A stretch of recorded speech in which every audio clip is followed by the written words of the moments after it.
Corona संकट से जूझ रहा है। देश में दिन प्रतिदिन कोरोना के मरीजों की संख्या में इजाफा देखने को मिल रहा है। ऐसे में फिलहाल अभी तक कोरोना का कोई भी इलाज नहीं मिल सका, जिसके चलते प्रशासन और डॉक्टर्स कोरोना को मात देने के लिए नए नए तकनीक अपना रहे हैं। हाल ही में कोरोना को मात देने के लिए प्लाज्मा थेरेपी की तकनीक अपनाई जा रही है। दिल्ली, गुजरात, केरल, मध्य प्रदेश के बाद अब राजस्थान सरकार भी इस पद्धति को अपना रही है। आपको बता दें कि प्लाज्मा थेरेपी को कोरोना का रामबाण इलाज बताया जा रहा है। हाल ही में दिल्ली में हुए प्लाज्मा थेरेपी के ट्रायल में कोरोना का एक मरीज ठीक हुआ है।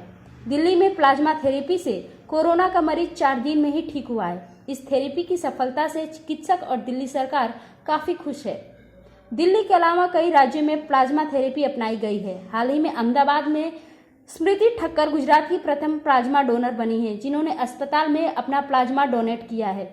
आपको बता दें कि धीरे धीरे अनेक राज्य इस थेरेपी को अपना रहे हैं।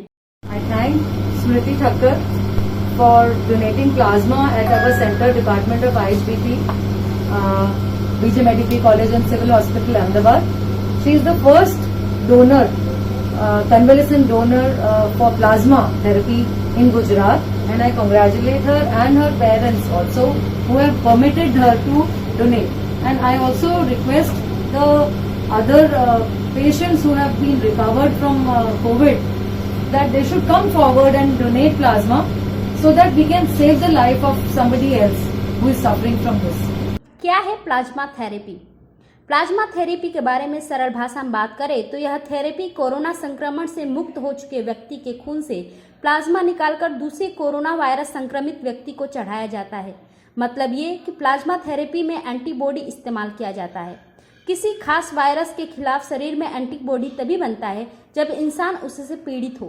डॉक्टर्स का मानना है कि संक्रमण से ठीक हुए व्यक्ति के शरीर में उस वायरस के खिलाफ प्रतिरोधक क्षमता बन जाती है और 3 हफ्ते बाद उसे प्लाज्मा के रूप में किसी संक्रमित व्यक्ति को दिया जा सकता है, ताकि उससे मरीज के शरीर में प्रतिरोधक क्षमता बढ़ने लगे। कैसे काम करती है प्लाज्मा थेरेपी? कोरोना वायरस की खास तौर पर 3 स्टेज होती है। पहली स्टेज में वायरस शरीर में प्रवेश करता है, दूसरी स्टेज में यह फेफड़ों तक पहुंच जाता है और तीसरे स्टेज में शरीर इससे लड़ने और मारने की कोशिश करता है, जो सबसे खतरनाक स्टेज होती है। डॉक्टरों का मानना है कि यह स्टेज इतना खतरनाक होता है कि यहाँ शरीर के अंग तक खराब होने लगते हैं। कब होगा सबसे कारगर? डॉक्टर्स का मानना है कि यह प्लाज्मा थेरेपी से इलाज करने के लिए सबसे सही वक्त दूसरा स्टेज होता है, क्योंकि पहली स्टेज में इसे देने का कोई फायदा नहीं है और तीसरी स्टेज में यह कारगर नहीं रहेगा। प्लाज्मा थेरेपी मरीज को तीसरे स्टेज तक जाने से रोक सकती है।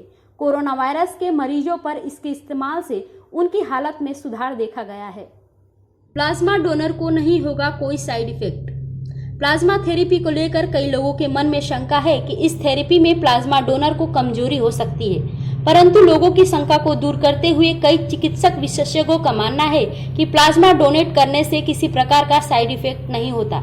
जिस प्रकार डेंगू के दौरान सिर्फ प्लेटलेट चढ़ाई जाती है, वैसे ही यहाँ सिर्फ प्लाज्मा लिया जाता है। दूसरी किसी प्रकार की कमजोरी यहाँ पर नहीं होती।